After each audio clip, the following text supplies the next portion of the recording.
Oh, welcome in, welcome in, welcome in, welcome in, welcome in, welcome in. It is YouSchoode. Thank you for joining us on a Wednesday. Trying to beer, shake it up. I'm your host with the most, the Shootster, broadcasting live from Oakton Falls, presented by nobody. If you'd like to be the presenting sponsor so that 13 people can see your brand name right here, well, you just fucking reach out, you silly goose. No pores allowed. Anyway, happy to be here. Got a full show planned for you this afternoon. It's been a big week on the Chaddukes show. For those of you who subscribe, you already know that. Wednesday and Thursday's episode are gonna be humdingers. So if you haven't, get on over there and plunk down a credit card, you silly goose. You get a fucking full episode, uncensored, every single day. Monday, Tuesday, with miércoles, jueves. We definitely release a show on jueves. No sábado or domingo, and no viernes either. Fuck off. Once you get canceled, you get to take Fridays if you want to take Fridays. You feel me? All right, so I got some brand new Dundalk TV this week. I'm so excited. I love Dundalk TV. I'm very nervous because there hasn't been any new videos placed up on Dundalk TV in the past, I think 2 months is the latest one. So we're going to have to get a hold of Scott over at Dundalk TV and tell him, hey, man, you're the voice of the Pepsi generation, man. You need to fucking make sure that you're supplying me with content.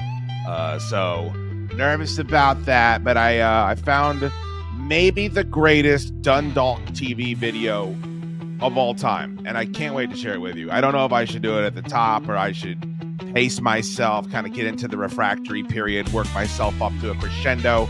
We call this Dundalk TV edging. That's what we call it around here.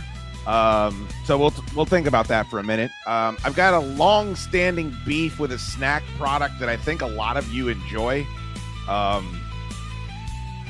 Allegedly, a lot of you enjoy. A lot of you say you enjoy a lot of things, but I don't actually believe you. A lot of you went to see The Hangover. A lot of you went to see Avatar. You were wrong. I was right. But I won't hold it against you. Thank you for being here. If you are going to be here, you have to hit the like button. If you're not going to send any super chats, if you're not going to send any Venmos, we can still part as friends, but not if you don't hit the like button. So make sure that's taken care of early and often, and we will have no problems. I have some surprises planned for you today. I have some hot spicy takes on chain restaurants. We do a lot of covering of the chain restaurant beat here on YouSchoode, and I will not disappoint you today. And then some mind-numbingly dull football talk. Brock Lesnar's daughter is and should be in professional wrestling. Unfortunately, she is shot-putting right now. Video of her came out this week that I want to discuss. But, of course, the top of the program, I have to mention that we have the shindig of the summer, and the summer ain't even started yet. On May 31st, out at Fair Winds Brewing, we will be releasing Atlantico Amigos Mexican Lager, the official beer of the Pacifico Pals. If it don't make sense to you, it don't have to make sense. Here's what you need to know. It's a crisp, delicious Mexican lager that you can drink all summer long. It is available on draft. It is available in cans, 6-pack, 12-pack cases, all that shit. We're going to be releasing our CD exclusive album, Revelation 3, The Final Revelation. Really good episode. I think you'll dig it. The only place you can listen to it is on compact disc. That's right. We live in 2004 around these parts. Got the brand new Chaddukes show Pacifico Pal themed topper will be on sale there. They got teas, the mugs. You can join the Pacifico Pals while you are there. Gonna be great. Live broadcast. It is free to get in. So if you haven't already made plans, there's a coupon code for the Embassy Suites next door. If you want to fucking stay the night and fight the break of dawn, come tomorrow. Tomorrow I'll be gone. But you won't have to take that bottle of wine and drink with me. You're going to take that Mexican lager and drink with me. So all that is set up. All the deets are over on at Chaddukes Show on IG. So if you haven't found your way over there yet and clicked like or follow or whatever the fuck it is they do over there, please do be doing so. And you will not miss out on any of the hijinks because there are going to be maybe even tomfoolery. I haven't decided yet, if we'll get to all of that. But high drinks aplenty. How's everybody going? As Lurch would say. Thank you for being in the building. Hello, Boyets. YouSchoode makes my workday better. Well, that's nice. That's nice. We'd like to be more consistent over here in the time slot. I had to start a little bit early today because this week is wonky, and I'll be hitting the old Dusty before the cock crows. I will need to be on the road here before sundowner tonight. So we decided we got to start early to make sure we got you a big, thick, veiny version of YouSchoode that 67 of you will enjoy. Oh boy, I gotta say, in a world where everybody's debating whether or not Epstein killed himself, and we're interviewing Harvey Weinstein from prison, and the P. Diddy trial is apparently uncovering that maybe Prince was murdered, allegedly, to everything I'm saying, because I'm not going to talk about that shit here. You can go everywhere else and hear other people talk about that shit. We talk about the mundane and the irrelevant here on this program, and nothing is more mundane and irrelevant than the latest. Hey, by the way, Dorsey, that is not a very flattering picture of me that you've tweeted. I mean, I enjoy it when people are listening and then they tweet pictures of them throwing my big fat face up on the big screen. But I gotta say, Dorsey, this isn't the most flattering picture of me. I need to do something about that lighting. Old pink face shootster, they call me. Holy shit. Well, thank you, Dorsey. I definitely saw your brother the other day. So I appreciate you being in here. Yes, tweet me a picture of you watching the show on a larger screen than your phone, and I'll probably, like a monkey, immediately throw my feces at the screen and then pop it up on the show. But I went over to Twitter for a reason. I've been disgusted all morning, and if you follow me on @chaddukes, you've probably seen that. And that is because I guess there has been a lot of publicity now taking place for Jurassic World Rebirth. Jurassic World Rebirth, because I believe we've gone a fortnight without a Jurassic World movie installment designed just to piss and shit all over the legacy of what I believe is truly one of the finest films ever made. Not just action movies, not just sci-fi movies. I think Jurassic Park is damn near perfect, from the Stan Winston practical effects to the soundtrack, the John Williams soundtrack, to Steven Spielberg's direction, to Sam Neill and Laura Dern and Jeff Goldblum, and the kids weren't too annoying. There's just so much to like in it. Muldoon is fantastic. Nedry is fantastic. Hammond is fantastic. All of the supporting characters really, really strong. It's damn near a perfect movie. And every time I see a movie with world instead of park in the title, I know it's going to be some shit, because all those movies are some shit. The first one was at least palatable because they basically did what Force Awakens did, and just Force Awakens remade New Hope worsely for a dumber generation, and Jurassic World did the same thing with Jurassic Park. At least the Tyrannosaur had the fucking common decency. They booked the Tyrannosaur strong in Jurassic World, where he was used as cannon fodder in a lot of these other lesser sequels. Of course, giving a Velociraptor a name, making him a pet. I'll never understand. They really want to sell merchandise, is what I think it is. They wanted to sell a bunch of blue toys to get a bunch of water-headed kids, and that's fine. Those movies suck, a bag of them, and it'll never. I'm not watching Jurassic World Rebirth. You can't make me. There isn't a dollar figure out there. All right, without all the history on it, if someone it would be irresponsible of me to turn down $15,000 to go watch Jurassic Park Rebirth. But anything below that, suck a bag of them. This image was released, I assume, from the studio. I saw it making the rounds, popped up on Discussing Film, and it says, "New look at the mutant dinosaur D-Rex in Jurassic World Reboot. The design is inspired by a mix of T-Rex, Rancor, and Xenomorph." So what you have here is a bunch of uncreative nudnik fucking sales guys that said, "Hey, just make it look like all these other things people like. People seem to like all these other things. Make our dinosaurs look like them. Dinosaur DNA." I don't know if you can get a good glimpse of this fucking picture. It is what we call atrocious. Atrocious. I'm sure that looks like a xenomorph. I'm sure that doesn't just look like a puma on top of his head.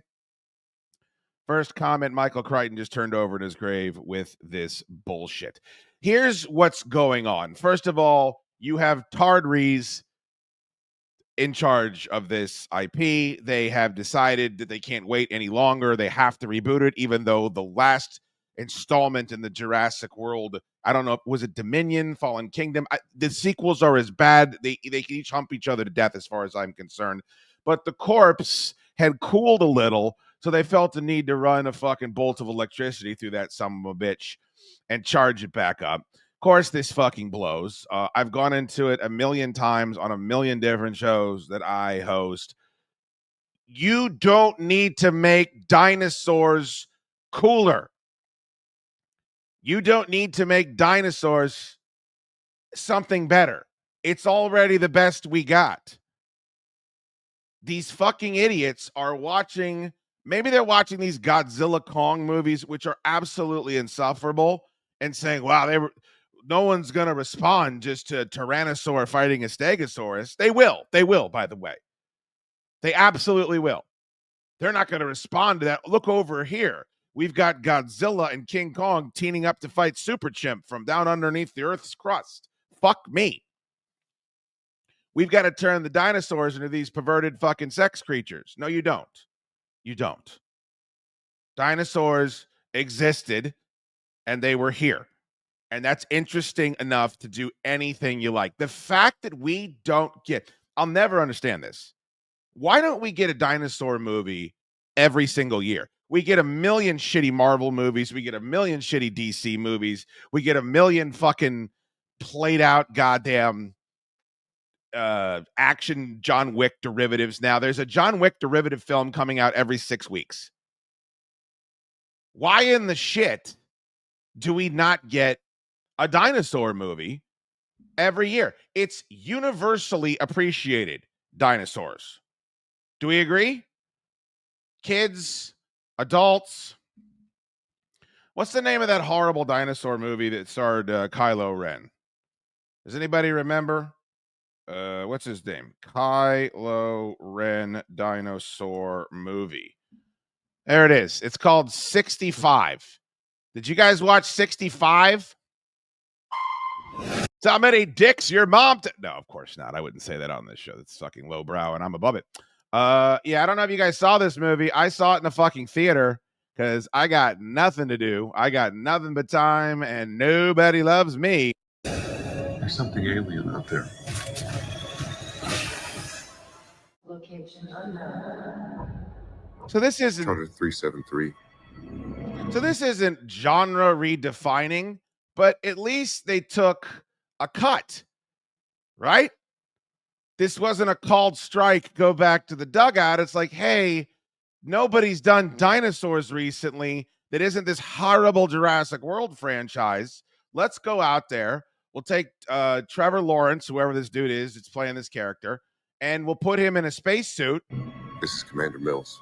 We'll give him an assault rifle, and we'll have him shoot at some dinosaurs. My ship was hit by an undocumented asteroid. I like asteroids. Transporting 35 passengers. Very Pitch Black here, by the way. Very good movie, Pitch Black. Good movie to rip off. On a long-range exploratory mission.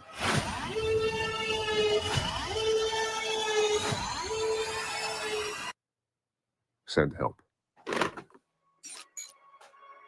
Send help. They're gonna fucking 2024 this movie to shit by the end of it. We've crash landed on an uncharted celestial body. Yes, I wonder if there's dinosaurs there. I don't know where we are. Did you guys see this trailer? Anybody see this movie? I've located one survivor. Let me guess. It's an annoying female child. A child. Ha-ha!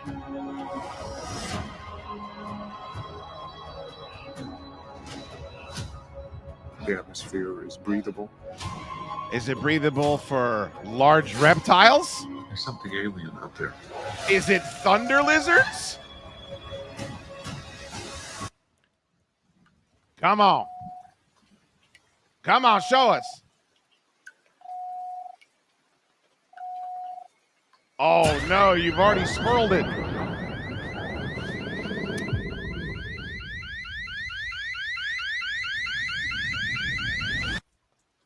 Show it. Give it to me. Come on. There he is.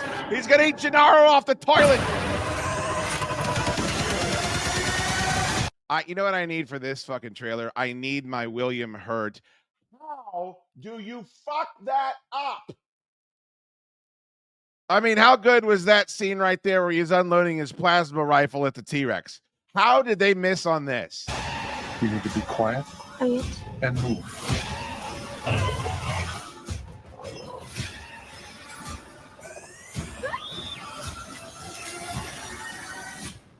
You and I are going to get home. Whole family. Ready?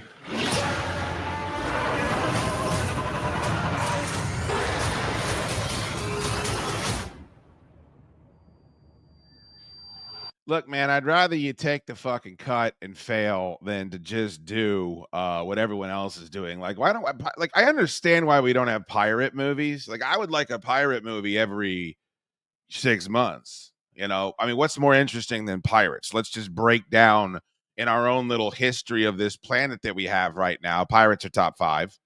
Dinosaurs are top 3. What else? We've cooled on Westerns. Okay, I would argue that there's a place for Westerns at the table all the time.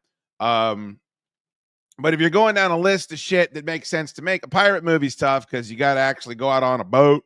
You got to get shit. It's going to get wet. It's going to get salty unless you're going to green screen everything like they're doing with this Jurassic Park movie.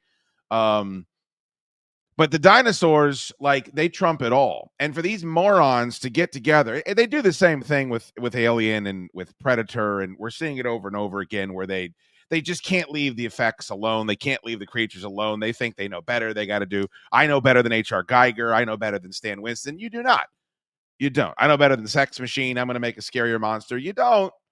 And these movies show that. So that movie wasn't very good, that 61 movie. And by the way, that was a gigantic twist that it's supposed to be 65 million years ago, and they just spurl it in the trailer. I don't know why they did that. But I remember being happy that they made it because I was like, yeah, why aren't we doing this? Especially if you are going to, I mean, I don't know that I necessarily need you to shoot at the dinosaurs with the plasma rifles, but I do like the idea of fighting back. All right, before I move off this, I still have to, I'm still up on this particular horrific franchise that just defiles the corpse of one of my favorite movies every 2 or 3 years or so. So this is more Jurassic World Rebirth news. It will not have an IMAX release. And that's for incredibly obvious reasons, right? Like, does this need any explanation? I gave it one anyway on X. It's because the CG looks absolutely fucking horrific in the trailers. There's been 2 trailers now. Each one is worse than the next. I'll give them credit. In the latest one, they feature the Tyrannosaur predominantly for the first part of the trailer. But then it's time to unveil these unholy abominations of we know better dinosaurs. So let's go back here. This is a Mutadon. A Mutadon. Mutadon and Mutamike. I would listen. I would be a part of the 4-hour club. First look at a Mutadon. I mean, do they let their kids name these creatures? In Jurassic World Rebirth, described as a combination of a pterosaur and a raptor, because everything's got to have a raptor in it, right? What type of raptor, you dumb fuck? It's a dinosaur movie. What type of raptor are you splicing with it? Because there's more than just one. And the one in the movie was quite movied up. My response, of course, somewhat sarcastic. Somewhere a group of well-compensated buffoons sat in a room and all agreed that dinosaurs aren't interesting enough and need to be completely fucked up if there was going to be another shitty Jurassic World movie. There is no other explanation, in my opinion, that makes sense as to how they could come to these conclusions. I watched the video. I would show it to you guys here, but they'll probably strike the channel. I don't want to sit there and fucking have to appeal every time I do. Every time I have to do a show, it's fair use, right? Like it's transformative content. I absolutely have the right to do it, but they strike you anyway. And then you have to sit there and go through the process with YouTube and appeal it. And then 3 days goes by and nobody's watching the videos anymore. So it doesn't matter, if you get the strike lifted at that point. At least it certainly doesn't feel like it. Where was the last one that I had?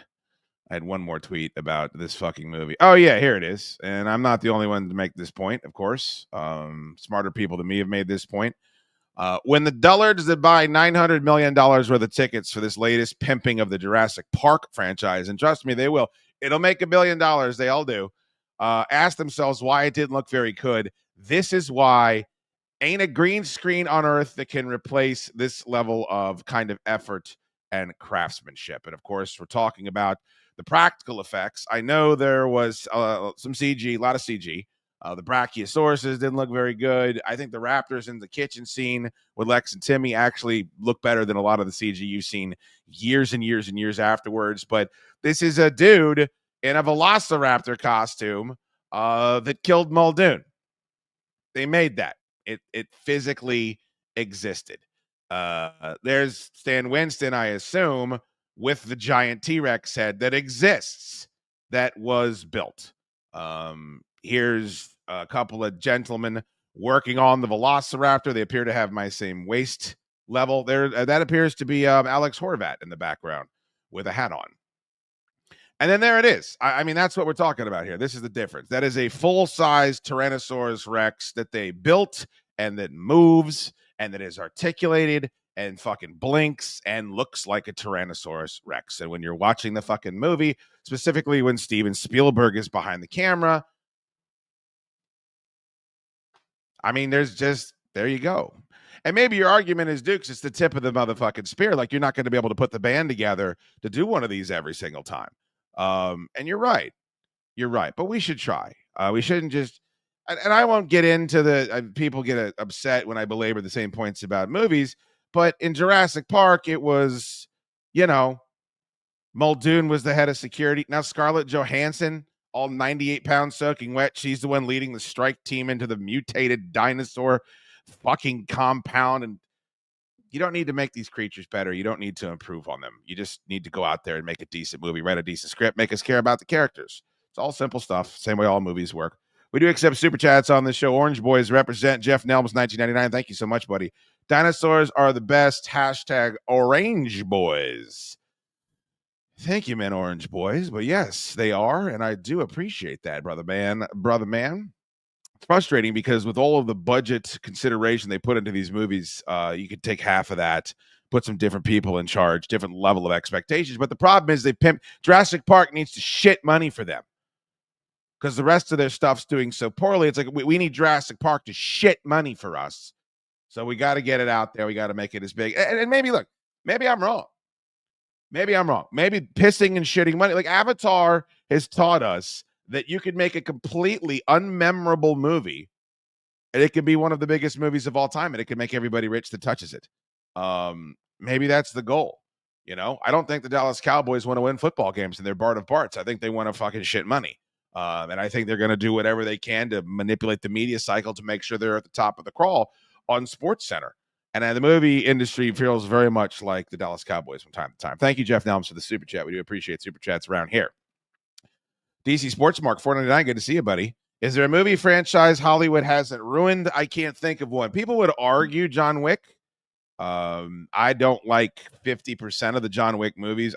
John Wick 4 is one of the most embarrassing movies I've ever watched, and everybody fucking loves it. Everybody thinks it's great. The script is terrible. The characters are awful.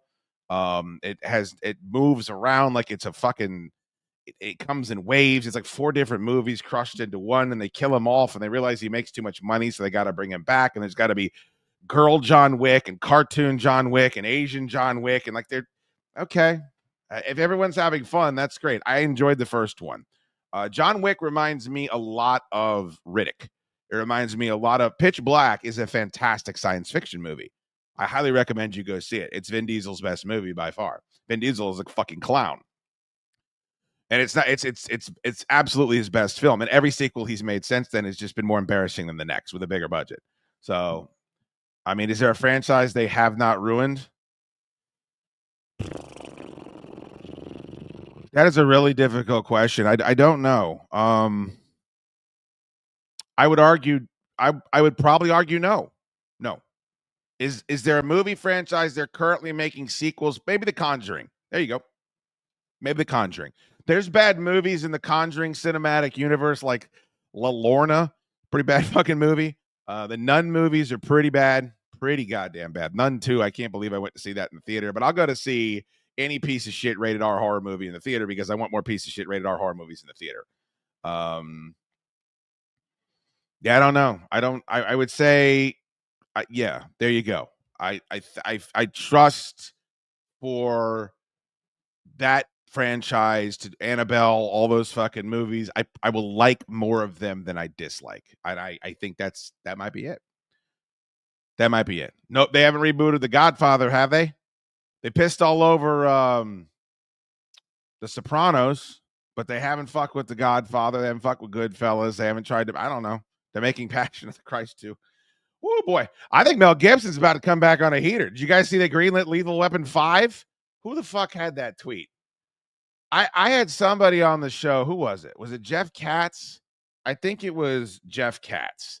And all of us here in these parts, I think you guys know, we're big Danny Glover guys. Danny Glover was in Predator 2, and that is a fantastic Predator movie. It might be actually, I don't know. It probably is my favorite Predator movie. No disrespect to the original. I love the original. And it's a wonderful fucking movie to watch over and over and over again. Just ask Mike Sleep. But the second one has got more shit in it that I like to watch. I like to watch Gary Busey with the cryogenics facing off against the predator. Get out of here, Harrigan. I'm going to save your ass. Yeah, here it is. Lethal Weapon co-stars Mel Gibson, 69, and Danny Glover, 78.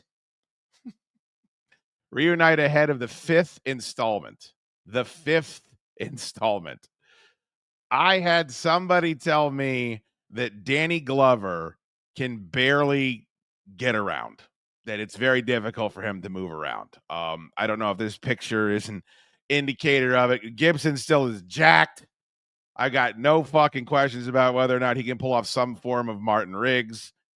I think the Rogan appearance, a lot of people didn't like it, of course, but I think mostly he came off well in that Rogan appearance, especially since his banishment.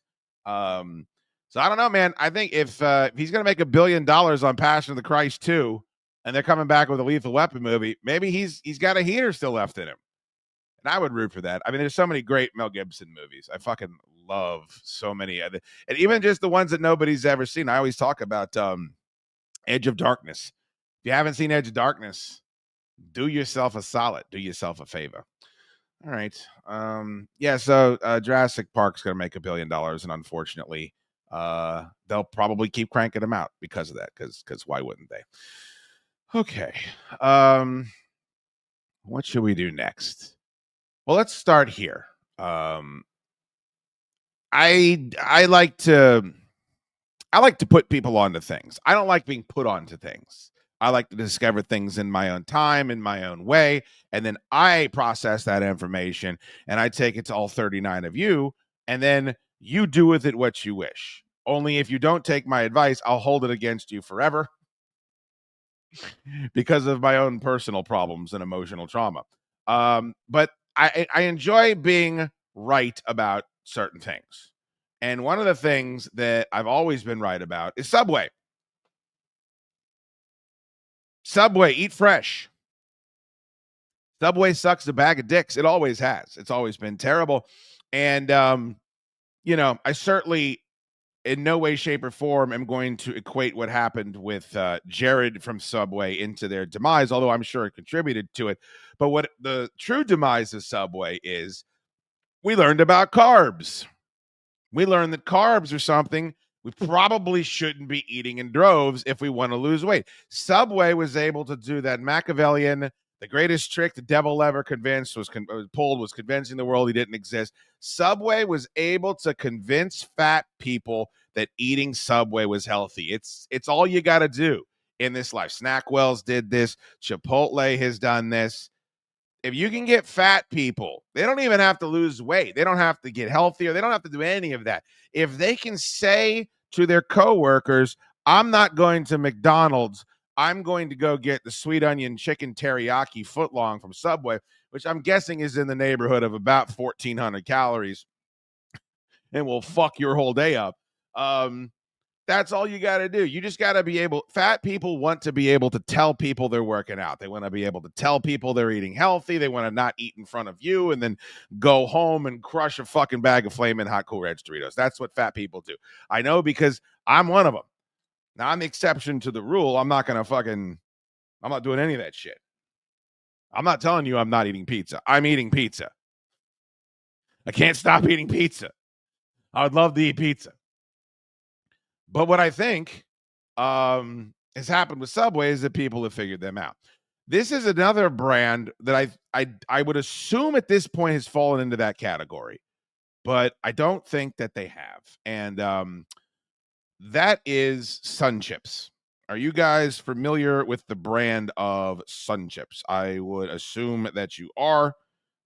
It is a snack food brand that I think I would call, I definitely, think it would be dubbed a lesser brand of snack food. It's not up there with the Fritos and the Ruffles. What else? What is a top? Cheetos, probably a top tier snack. I think that I would call combos a top tier snack, but I don't know if they're mainstream enough. What else is a top tier snack that we have out there? I was at the grocery store and I saw these.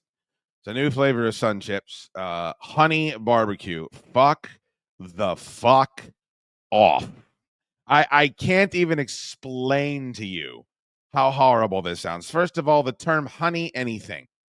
They put honey in front of delicious things so that people with the palate of children are able to process them. Honey mustard, sweet heat, honey barbecue, any of that, honey pig, any of that shit. It's going to be for people that don't actually enjoy savory food. Honey barbecue flavored anything is going to be some shit. It just always has been. It always will be. If you see behind there's a honey barbecue flavored Lay's, I guarantee that's as bad, if not worse, than these Sun Chips. But Sun Chips are some shit. And what they always were able to get away with is saying this 100% whole grain bullshit, whatever that fucking means. Like that makes it healthier for you to crush a bag of chips. I've never understood.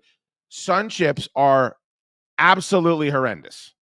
The fact that they've been in so many different sandwich places as an option for these years has mystified me. And the only reason that I can even possibly start to speculate is because mostly women, but also some dudes, think that they're healthier, think that somehow eating Sun Chips is better for you when it doesn't even, all that matters is your calorie deficit. We all know that. Everybody knows that. Cigarettes are unhealthy. I don't need to be told anymore that cigarettes are unhealthy. I know that. It's common information. So I found this video and it reminded me there's so many things about Sun Chips. How have they lasted this long? That's my question. How have Sun Chips lasted this long? I don't have a fucking answer for that. But I found this and I forgot about how fucking annoying this was. This was all the rage. How old is this goddamn horrible video? This video is 15 years old. Can you even? They're very good. But they're very loud. That obnoxious little boy made me realize as a journalist, I need to dig deeper into the story. Yeah, he's obnoxious and you aren't. It makes a lot of noise just taking out one chip. Where can I get that Chicago, Illinois hat that this horrible woman is wearing? If you hold the bag, you're going to wake to death. So we took a sound level meter to test how loud the bag really is. We need to abolish local news. Like, if there's a way to make local news illegal, to just root it out from our establishment, like, what else have we done this to? Like, you can't smoke cigarettes anymore, anywhere anymore, right? I guess we're moving in the opposite direction as gambling and marijuana. Like, that's actually becoming more pervasive. It wasn't cocaine legal. At some point in this country, it was actually in Coca-Cola. That's what everybody likes to tell you and pretend like they're the ones that discovered it. Local news needs to go the fuck away because it doesn't do anything. It serves no purpose. Nobody watches it. Nobody gets their news from it. And they're just some cornball motherfucking human interest stories like this one. But it is somewhat interesting, if only that it is a snapshot in a time when I remember, I don't know how many conversations I heard hack disc jockeys had about how noisy the bags of Sun Chips are, but it must have been, I mean, it was dozens. This was a hot fucking topic. This was the early 2000s. Is Die Hard a Christmas movie? Is a hot dog a sandwich? My voice, the bag of chips. You plan on eating Sun Chips out of the bag. Don't try having a conversation. Frito-Lay, the maker of Sun Chips, says the new bag sounds a little different. That's because it's made of plant-based material, and they have different sound properties than the material used to create our old. Bullshit. Bullshit. The sound of the bag, I guarantee, is intentional. I guarantee they want the bag to sound like that because it's a fucking talking point. It's the same reason why the NFL doesn't give a shit about blown calls, because they know it's going to be a gigantic talking point on Monday and everybody's going to be discussing it. It's publicity. It's a plant-based bag, so it's got to be incredibly loud. There's plant-based bottles everywhere. Every bottle of Dasani is plant-based. I got plant-based Coca-Cola bottles. I don't believe they're noisier. I could be mistaken. Bags. They say because the new bags are made from plants, they should break down in about 14 weeks when placed in a hot, active compost pile. Yeah. The new Sun Chip bag is all the buzz on. I had a hot, active compost pile a little bit earlier after I went to fucking Five Guys and got a grilled cheese sandwich with extra bacon, jalapeno. Hi-oh! On YouTube, and people like the new green movement, but oh, go green, drive Prius, do compost. Okay, fine. I don't care about that. But Sun Chips, do you think you could have made the bag any louder? I mean, everybody has the same jokes. Everybody has the same premise. And also, this guy couldn't keep the volume up on his video to the very end. Ugh. That's why I can't stand doom scrolling on fucking Instagram. There's like 3 premises for videos on Instagram and TikTok, and everybody just steals them and recycles them worstly. The worst of them all is the guy that's playing the James Bond 007 GoldenEye Nintendo 64 pause music. You guys have all seen this video, I assume. And there's a dude at the door that's talking to a dude that's creating the song, and it's the same dude. And the dude starts playing the James Bond theme music, and they're like, oh man, this goes too hard. And then they both start dancing wackily, and it goes back and forth wackily. I mean, I've seen 800 different dudes do that video. And they were doing wacky takes on the noisy Sun Chips bag back before everybody was doing wacky takes on the interwebs. I feel like this is way before it became ubiquitous. But I just don't know who the market is for Sun Chips. They're just an inferior goddamn product, and I can't believe they still exist. And I'll be grateful when they're gone. And I'll leave it at that. And the honey barbecue flavored anything, I'll remove it from my premise. So I teased this at the beginning of the show. I'm so excited. Dundalk TV. We've talked about it here. It's become a part of our identity on YouSchoode. I think there will come a time where we're not able to do as much Dundalk TV as I like, because there is a finite amount. There's a finite amount of Dundalk TV that exists. But I've become so obsessed with it that in my own spare free time, I've been creating logos for Dundalk TV. Going to Canva, going to Grok, going to Chat GPT, and I've been creating these logos for my own fandom. Like I'm a super fan. Like I need a restraining order. Like I'm looking at fucking rental property in Dundalk just so I can go up there. I wanted to do this with Warrack back in the day. Like I wanted to go up to Warwick, Rhode Island, and just walk around in the streets till I run across them motherfuckers. Oh, Jesus Christ, I missed a fucking super chat. I'm sorry. I just didn't expect any today. DC Sports Mark, thank you for the $1.99. Come and get it. The Scorpio's ready. How great is the Scorpio? How great is the opening scene from Predator 2, where the cops are in an all-out war with the drug dealers, with the Scorpio, and they're fucking just blowing each other's brains out in the middle of the street, and then the Predator murks them all. The Predator murks everybody. Then Danny Glover shows up. We didn't hear that. Everybody's sweaty. Is there a sweatier movie than Predator 2? Thank you, DC Sports Mark. Kiss your mouth. Jorge says, I'm delivering Sun Chips right now. Bags are no longer made from plant-based material. No difference how loud the bag is. Oh, great. Hopefully they go out of business very, very soon. I root for nothing more than their absolute downfall. So I teased this earlier, and I don't want to get your hopes up, but I think it's possible I found the greatest Dundalk TV clip of all time. It is the perfect melange of entitlement, doxing, shitty behavior, fat shaming. It absolutely is unfair. It's an unfair post.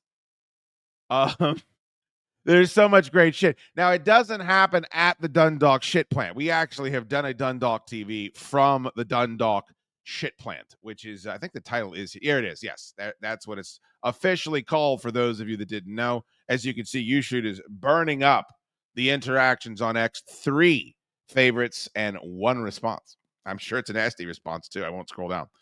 Back River Wastewater Treatment Plant.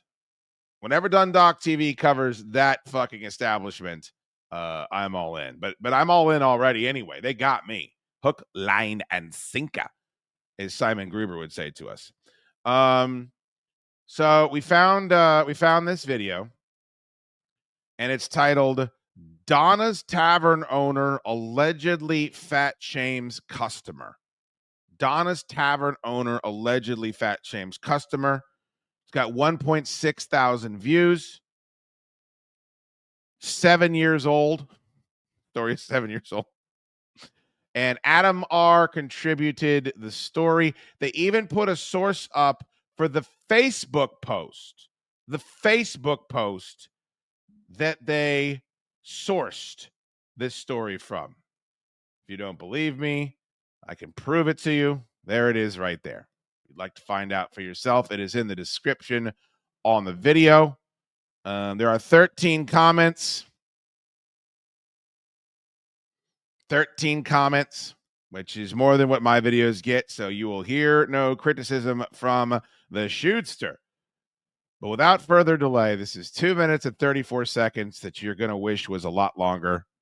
I know that I do. I've already watched this twice. And prepare for guffaws. A woman named Lisa Stieg is claiming that she was fat shamed by a bar owner in Dundalk. So I'm going to.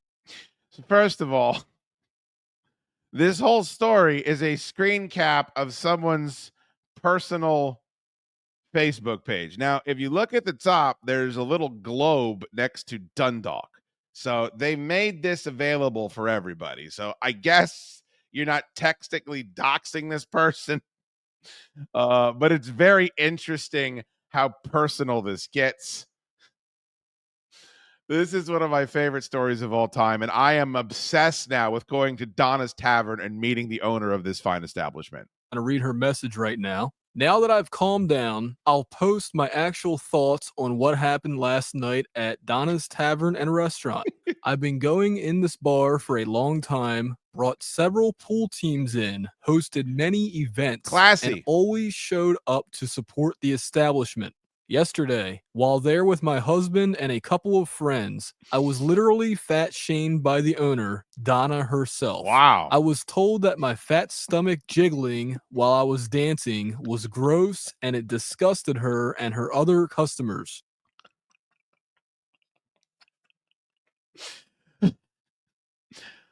Donna is a fucking legend. Donna is a fucking legend. Can you imagine going out for a night, drinks, revelry, companionship? I just want to kick back, man. Long, hard week, punching that clock at the shit plant. I've got a pool team I'm going to send up to the pub later.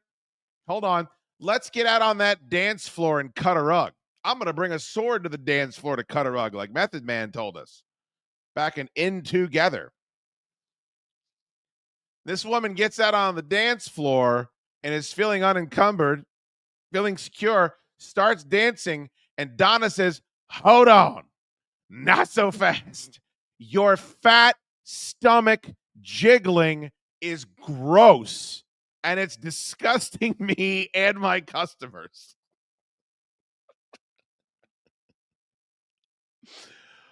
Fuck yes. This is fucking legendary. Oh, God, please let this have happened exactly how this Facebook post is reporting it. And the fact that Dundalk TV was savvy enough to pick up that fucking ball, not just jump on the fumble. Ball squirts out of the tailback's hands. What are you supposed to do? Fall on that son of a bitch. No.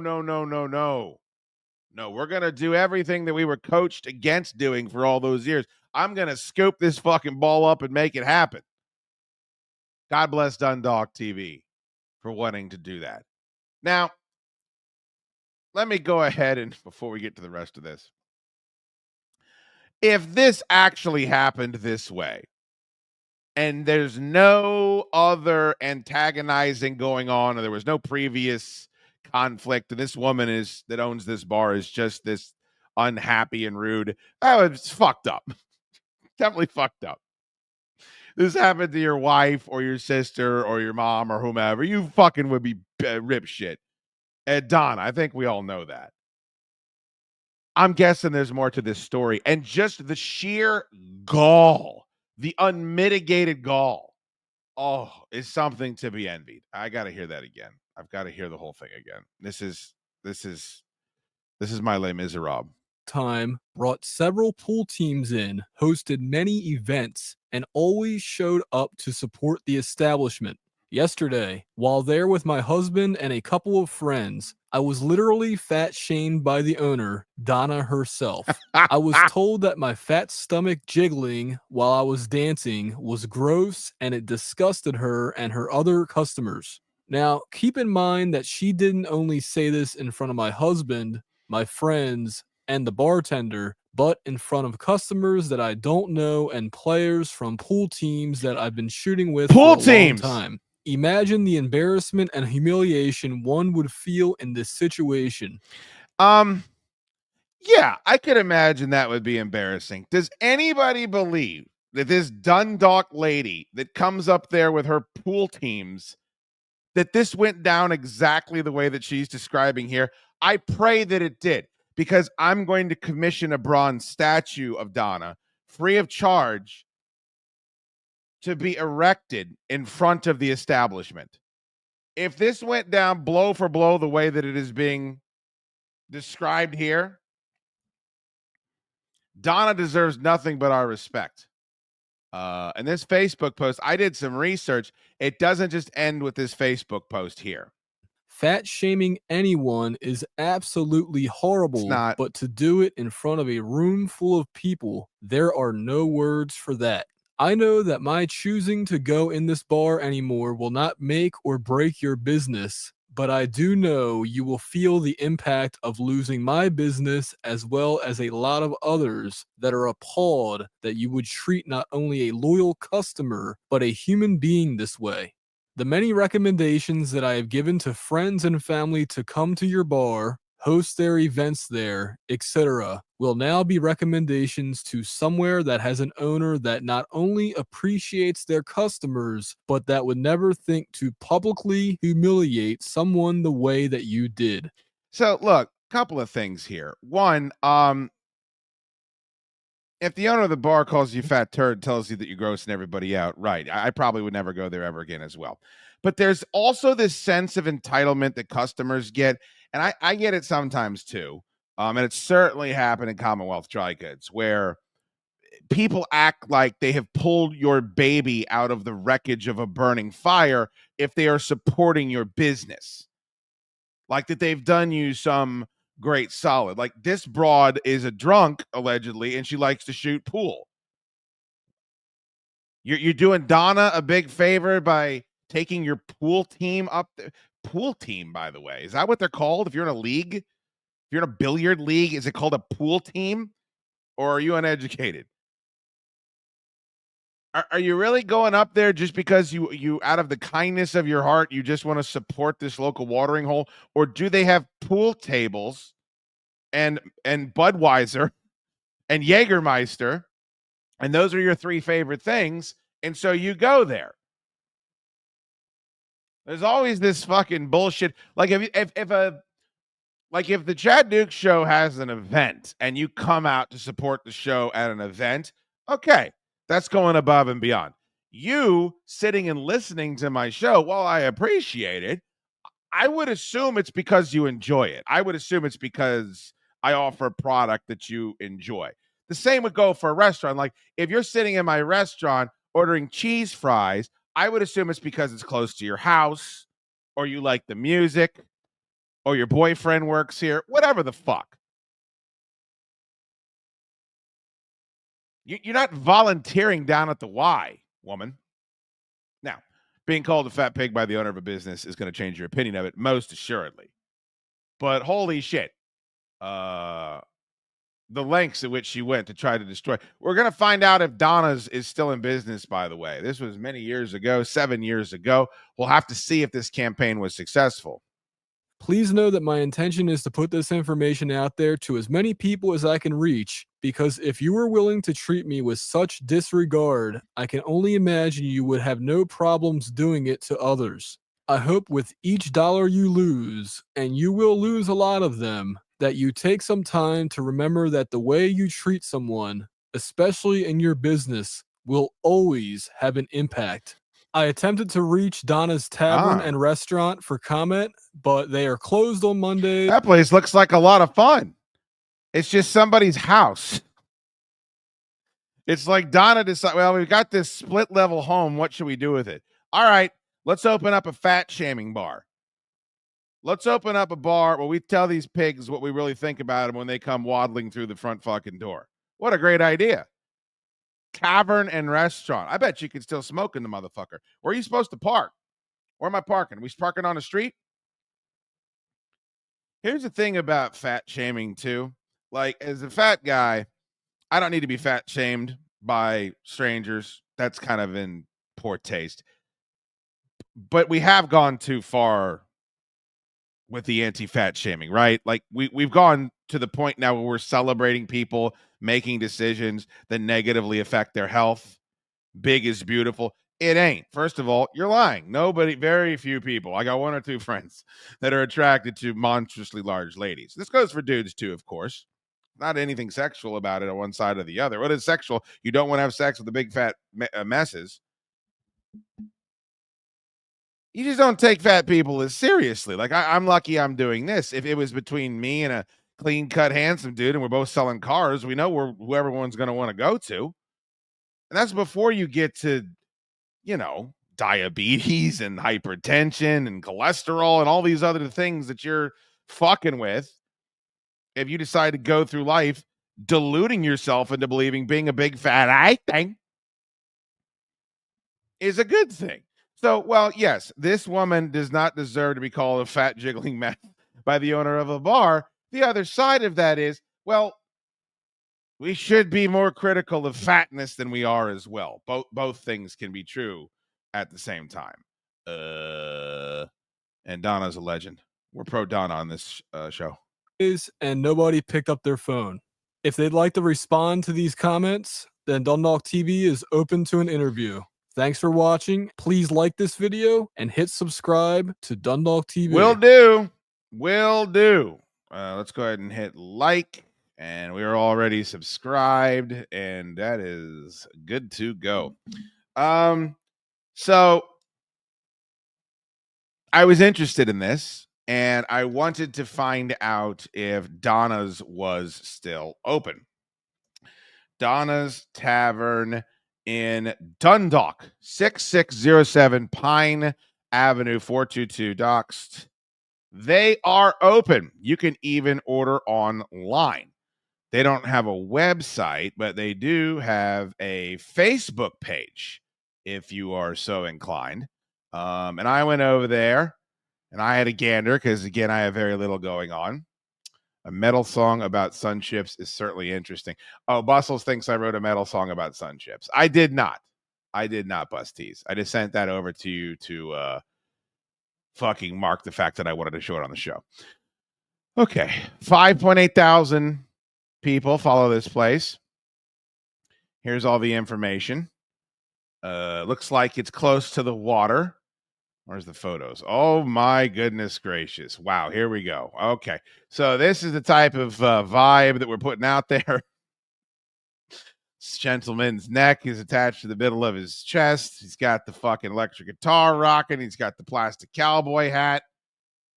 Oh boy, Sarah and the Igniters. My goodness gracious. I got to look into booking them for one of these beautiful music parties that I do at the fire station. Wow. They're throwing a party here. Oh boy. Acoustic show at Donna's. Lot of sunburn going on here. I mean, this place just looks like a hell of a good time, if we're being honest. Is that Sarah from Sarah? But Sarah and the Igniters is going to deserve some of our attention at some point here. Ooh, Sarah's looks like she's spending a couple evenings. Sarah kind of looks like me in a wig. Friday the 23rd, 6 to 2. They got a full schedule here. The Igniters rock. Let's take a look. How do I book them? I'd love to book them for a show. Let me share this for you over here. Maybe we can get this done. All right, Sarah and the Igniters, welcome music. There's the stage plot.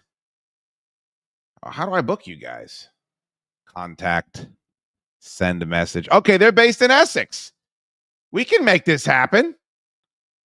I bet I could get them down. I bet I would sell out that fucking show in 2 seconds if I got Sarah and the Igniters to come down. They're playing Brewers Landing Bar and Grill this Friday, if anybody's so inclined.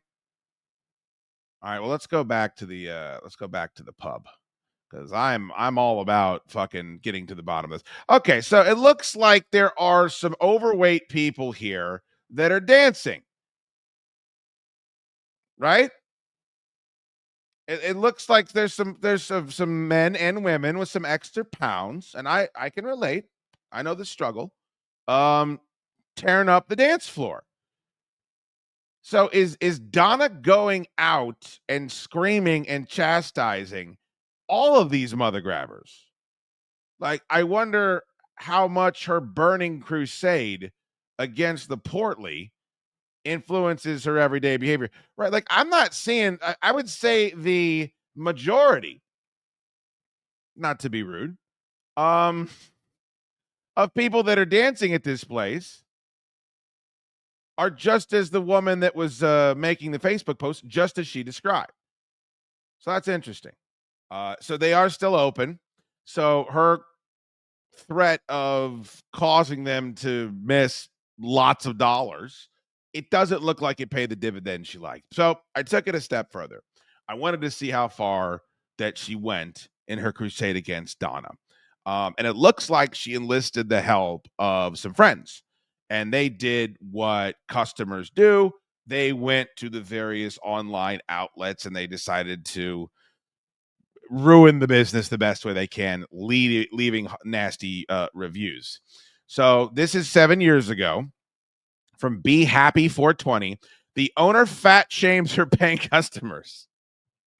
That is trashy and no way to treat people. Now, we're just taking this woman's word for it at this point, right? Or maybe these are all like me. They are Dundalk TV P1s, and they caught the fucking report And they're just responding in kind to what they learned there. So here's one. Here's some more. This is from Warren Gray. He's only left 2 reviews on Google. This is one of them. Owner humiliated guest because of her weight. Won't ever go back. Fat shaming is shameful behavior. Stay clear of this establishment or you may be Donna's next victim. We should all be so lucky to be Donna's next victim. I'm all in. Hold on.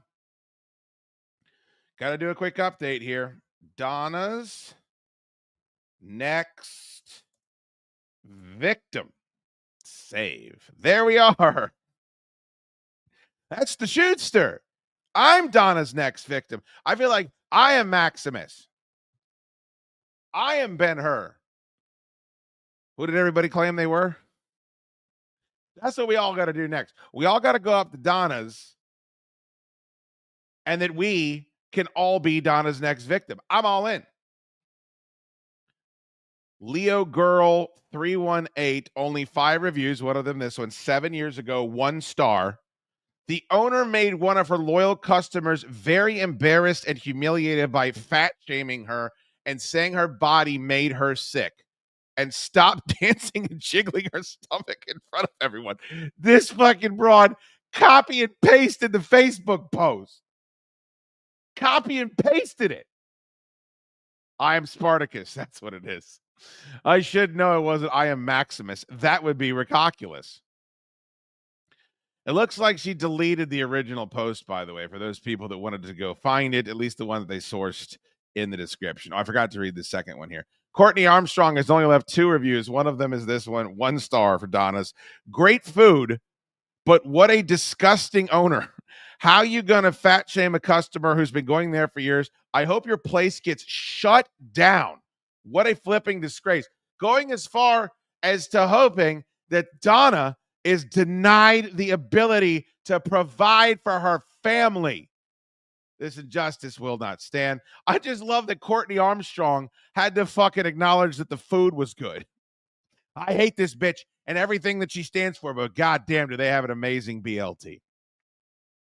This Donna is a fat shaming bully. Oh, but Jesus Christ, those Southwest egg rolls and that dipping sauce they come with, that is otherworldly. I want an enema with it. James Gangwer, $1.99. Thank you for the super chat. This chick needs to pay the fat tax to the show. Well, apparently not. Apparently not. Apparently she's going to get her 10 pounds of flesh the only way that she knows how. By the way, when you guys send in super chats, Nino gets butt-sized. I just want to say, I get butt-sized. I mean, I'm not telling you got to send in super chats. But whenever you do, Nino responds that way. And John. I'm butt-sized. Yeah, so keep that in mind. Keep that in mind moving forward. Sarah Sams, 14 reviews. This too 7 years ago. The owner, Donna, made fun of a customer by telling the young lady who was dancing to pull her shirt down because her fat belly was making her sick. These are the people defending the fat-bellied woman. Oh, you gonna take me home tonight? Fat-bellied girls, you make the rocket world go. Lisa. Her name is Lisa. Lisa with friends like this. Even worse is there's a review from 5 years ago of someone saying Donna insulted them about their weight too. Thier. This is Dundalk. This hole-in-the-wall bar needs to be avoided at all costs. She belittles a lot, one word, if people behind their backs, they're misspelled again. And to their faces, they're misspelled again. Look the bar up on FB and you will see the full story and the unapologetic response Donna gave the very humiliated young lady. Here is a bounty for anyone that is watching this show, either live or in repeat, in reruns during Sweeps Week. I couldn't find the response. I couldn't find Donna's response. If anybody can find Donna's official comment on this story, I'll send you out either a Chaddukes Show shirt or hat on me. Or I'll just, if you want to be, I'll Venmo you $50, whatever you want, whatever you prefer. Cash prize or merch, whatever tickles your bippy. I got to have that information. I got to have it for the official record. This woman is alleging that Donna officially responded to these horrific allegations. And it sounds like she was unapologetic, unrepentant. Never say you're sorry, Donna. Never fucking let them get you down. It's not what they want. They want your life. This is from Italian Bella. 34 reviews. Touch fucking grass. How many of those reviews, by the way, do you think are positive? How many reviews for Italian Bella do you think are her saying, hey, you guys did a great job here at the Photo Mart? Hey, I really enjoyed this waffle cone I got from TCBY. Really hit the spot. Terrible place, terrible owner. Her behavior on social media towards a customer is absolutely disgraceful. She called the lady fat numerous times in her Facebook comment. I think these idiots are reading the original Facebook comment, and that's what they're referring to. I don't think they're referring to Donna doing it. No one, especially a business owner, should talk to people like that, and furthermore, blast it on social media. She is an embarrassment to the professional community. I've never been a part of that community myself. So I couldn't help in that capacity. The professional community. I'm not going to have to look that up. So let's go over here and we'll go to reviews, and then I will pull this up. Let's share this tab instead. And then we can have a look and see if the ruination has had an everlasting effect on this establishment and their policies. 3.9. On Facebook, they get a 4.6 out of 5. That's pretty goddamn good. Looks like most of the reviews are 5s out of 5s. A lot of 1s, though. And I think the 1s, if I recall correctly, when I went through it, they all came from about 7 years ago. But this is going to take some of my attention. Donna's Tavern Restaurant is a family ran business. That's incorrect, right? Located in Dundalk, Maryland. We strive to provide great service, quality foods, amazing entertainment, and a casual dining atmosphere. I'm gonna have to MapQuest this sumbitch. Figure out how to get out there. I'm excited. So I'll follow up on this. I don't know, Kevin Smith. Sometimes you've done some online sleuthing. If you can figure out the best possible way to get Donna's official response, if it does exist on Facebook, I would love to have that for the next episode of YouSchoode. All right, my point is that fucking Texas Roadhouse is the shit. And I think all of you would agree. I think it's better than Logan's. I think it's better than, what are the other ones? There's Logan's Roadhouse. Is it Silverado? There was a Silverado in Columbia, Maryland, that I didn't hate.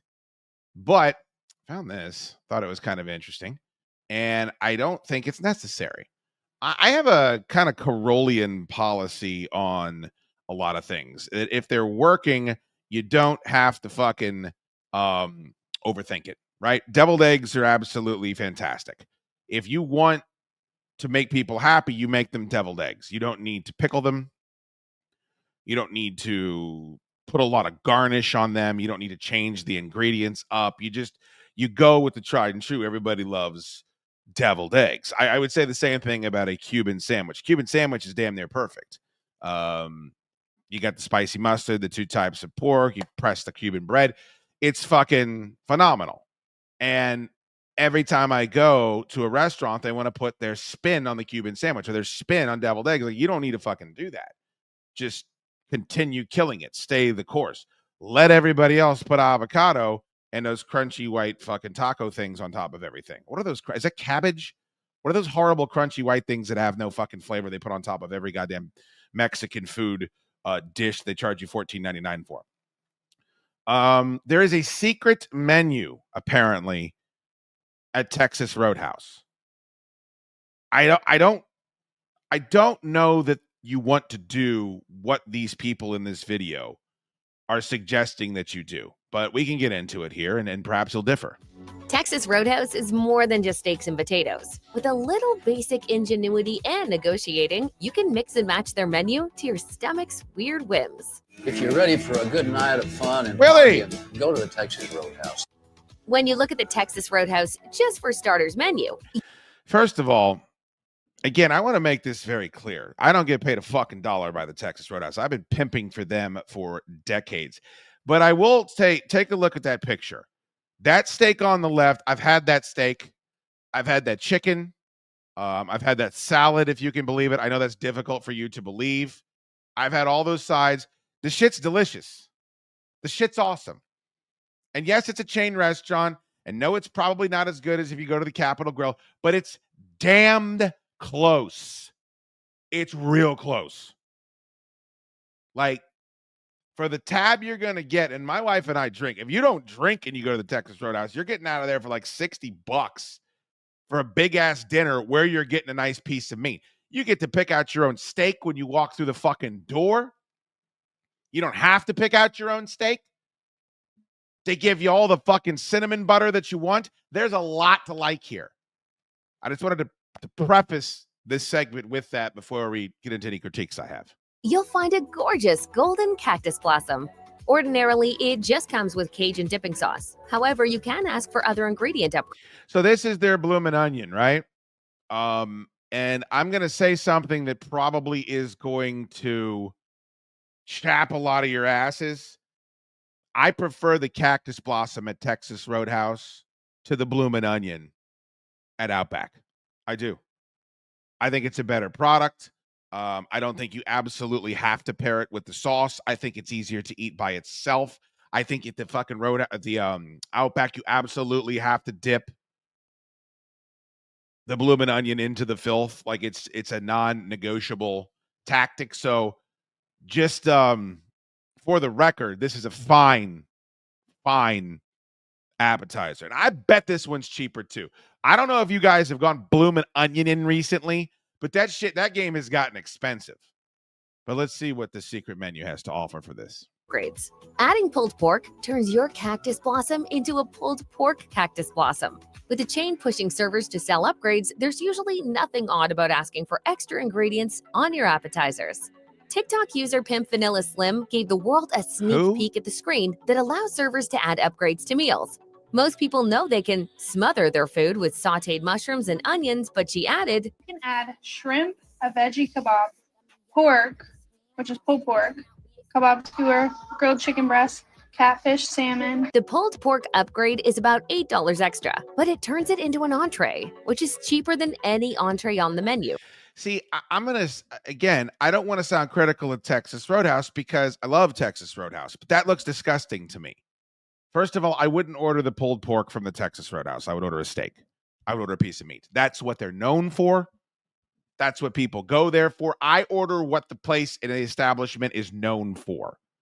If I'm going to a brewery, I'm not getting a cocktail. I'm not getting a glass of wine. I'm getting the beer, and I'm getting whatever their signature beer is because I want to try it. Become a 10-year regular. Okay, we'll talk. But smothering whatever the fuck this is in Texas Roadhouse's pulled pork, I don't know that that's the upgrade that you think it is. Just keep in mind that the pulled pork adds about 550 calories. But that's not all. Just like you can order the cactus blossom with pulled pork, the cheese fries are great with pulled pork too. Yeah. They already come with bacon crumbles and have cheddar cheese melted on top of them. But adding pulled pork is a whole new experience. You can also ask for the barbecue sauce on the side instead of drizzled on top of the pork and fries. The same goes for the fan favorite tater skins, which are usually covered in melted cheddar cheese. See, I'm going to say this is bad advice as well, especially on the cheese fries. I have had a beef with cheese fries for a very long time. And the reason is not because of their flavor, or not because I would turn my nose up if somebody ordered them. But if there are other appetizers on the menu that are more manageable, that's what I want. Cheese fries are completely ungovernable. Governable? Is that a word that I'm using correctly or incorrectly? They're a disaster. You have to fork it first and foremost. There's no sticking your fingers in there if you don't want it to become a disgusting nightmare. And then you're licking your fingers and you're sticking them back in the cheese fries. And ain't nobody got time for that. Adding pulled pork to cheese fries already, that's a fucking nightmare waiting to happen. And honestly, people, as a big fat turd, how fat do we need to be? How disgusting do we need to be? You're already there ordering cheese fries at a chain restaurant. Like, we're there already. Perhaps you're saying now leave your inhibitions at the door. Why not go all the way? Okay. But I just piling a bunch of big slimy pulled pork onto what is already a gelatinous, difficult to navigate dish. I'm not in favor of it. It's not the cut of my jib. And bacon crumbles. Is there an appetizer at Texas Roadhouse that doesn't taste good with pulled pork? We doubt it. When you look at the Kids at Ranger Meals menu at Texas Roadhouse, there are a lot of options, but the only one that doesn't feature meat is the macaroni and cheese. While that might be okay for some people, sometimes a kid or a vegetarian stuck in a restaurant full of meat entrees just wants a grilled cheese. TikTok. Who gives a shit? Who gives a shit? Our whole fucking life now is dealing with people that ask if you have any vegetarian options. And there's plenty of places that do. Probably a majority of the restaurants out there. You've made a difficult life choice that makes your life more difficult if you become a vegetarian.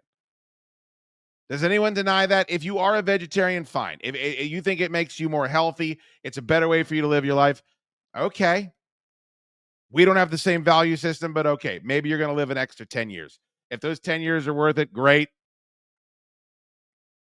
I just think that the notion that you're going to the Texas Roadhouse, Monk used to always talk about this. Monk used to always say, people are coming to Monk's Barbecue and asking me about my vegetarian options. Like, what the fuck? No. The answer is no. I don't have any vegetarian options, nor will I ever.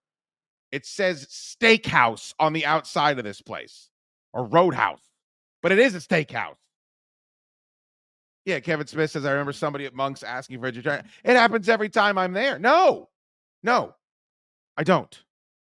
There's 100 other restaurants within 100 miles of this place that do. You came to a place that specializes in things with parents, to quote Elaine Bennis. Dead cows, dead pigs, dead chickens. All of them are not vegetarian.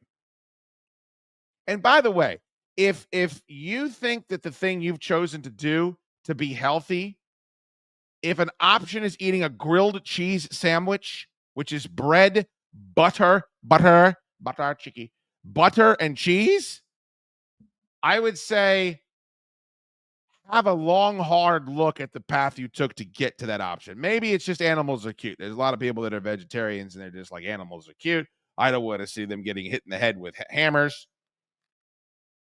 Slaughterhouses are gross to me. Okay.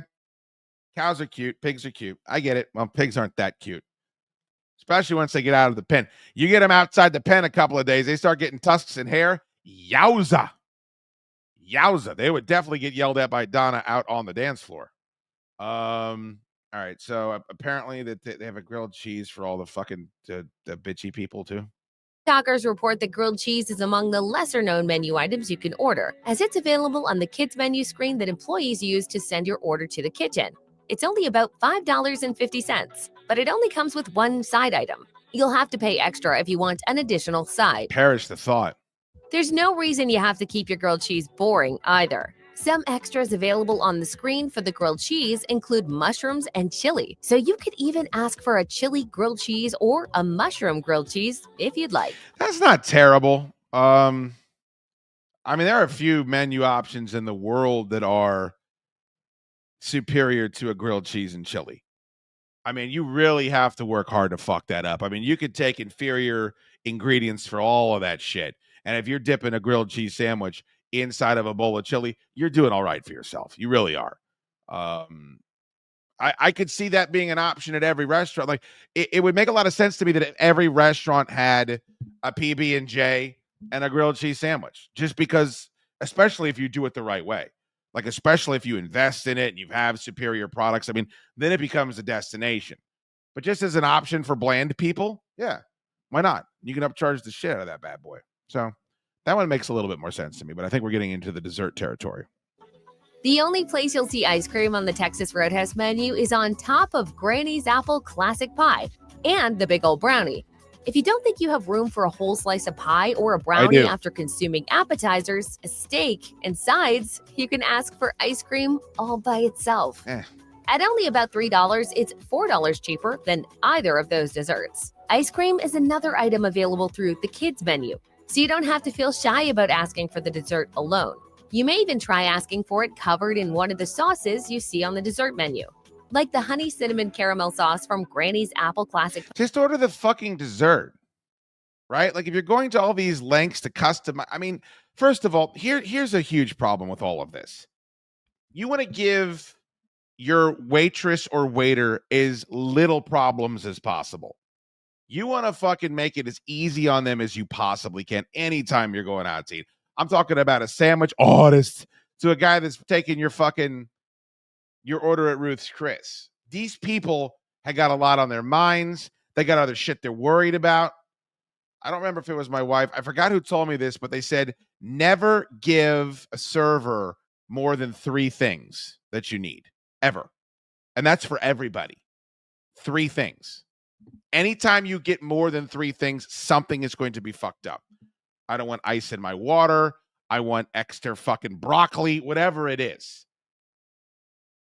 And if you're sitting there ordering off of secret menus, ordering off of kids' menus, ordering sauces from one place and garnishes from another, you're giving disaster a crack in the door to navigate its way in. You're letting the vampire, you're inviting him into your house. So that's why I would take a lot of this shit with a grain of salt, especially if you're going to ask for the sauce from the Granny's Apple Classic Pie to mix with your ice cream. Just order the fucking pie. What are you getting out of this? Pie or the strawberry topping from the strawberry cheesecake. Keep in mind that adding sauce will also add an extra 80 calories for strawberry, 150 for chocolate, and 290 for cinnamon caramel. A chili cheese dog is another menu combo you probably didn't know about. I did. One of the items available on the kids menu is the all-beef hot dog. You don't have to order it plain, however. One possibility is to turn it into a chili cheese dog. The total for a hot dog and a single side only comes to about $5.50. However, for just an extra 50 cents, you can turn it into a chili cheese dog. If you're picky about what's in your chili, you may want to specify whether you get the chili with or without beef. Yeah, this is great. There's also the Southwest Smother. Like anything else on the menu, Does that look good to you? I mean, does that look appetizing? Does that look like something you're going to be able to navigate from plate to cake horn? I don't know, man, especially the one on the right. I mean, that is unctuous looking. I feel like the In-N-Out Burger put the restaurant industry on its fucking ear with the animal style. The fact that the animal style wasn't on the menu, people realized that they felt special ordering it. They felt covert. Yeah, I just think that some of this stuff is needless. And why are you ordering this if you're going to the Texas Roadhouse? Like, if you're going to the Texas Roadhouse, do you honestly need all of this various hackery? And I hate the fact that we call it like menu hacks now, or it's life hacks. It used to be called advice. It used to be called good advice. This seems superfluous to me. you could order your hot dog smothered with sauteed onions and mushrooms. Asking for jack cheese and green chilies turns it into a Southwest smother. Of course, every upgrade costs a little more, but the end results are worth it. There's more than one way to spice up your cactus blossom. The smothered cactus blossom with jack cheese is another example of finding ingredients elsewhere on the menu to upgrade an existing item. You can find jack cheese on menu items like the Smokehouse Burger. If you'd rather go with a different cheese, you could opt instead for any one you find on the burger and salad menu, like American cheese, Parmesan, or cheddar. Some people like to go a step further and add sliced jalapeno peppers from rattlesnake bites. All right, I'm kind of in now. Making the cactus blossom, making a fucking, onion that's been split open and deep fried, making it a little bit spicy. All right, you got me. I'll quit my bitching and I'll just sit here and I'll enjoy the content that you have. Especially if there's pickled jalapenos on it. I would put pickled jalapenos on a zygote and eat that motherfucker. That's disgusting. Maybe I didn't mean zygote. What did I mean? Placenta? Where this is not where we need to be. Or bacon from the tater skins appetizer. Roast. I think it's time for you to start to seriously consider salads. Salads from Texas Roadhouse are usually gigantic, stuffed full of veggies and meat. Salad leftovers are rare. All right, we're not doing salads. I don't give a fuck about that. You want to hack your salad. Here's the way you hack your salad. Order a cheeseburger. That's the way that you do it. All right. Gotta go make phone calls. Appreciate you guys hanging out. We'll be back on Friday evening. I am going to race back from my travel to make sure that we can do Solid Dudes. Very, very big announcement for Solid Dudes this week. Wesley the Barber will be joining us. Very difficult man for me to nail down. He's got a lot of different angles and places, needs and things pulling him in 10 different ways. A lot of it is terrible body art. A lot of it is rooting for despicable franchises with unscrupulous people that play for them. But I've been able to mitigate some of those factors, and he will join us on the show this Friday. That will be at 7 o'clock. I already played my goddamn ending song for you. That's so embarrassing. I wasted my fucking symphonic metal Fruity Duke song because I can't get any type of respect in my life. I can't even, people break through my do not disturb. Do people break through your do not disturb? I bet they don't. Notify anyway. That's what they click when they want to fuck my show up. Thanks for watching. Going out there and hack your fucking onion blossom. Get out there and slather pulled pork all over your grandma's apple pie and live like an honest, God-fearing American.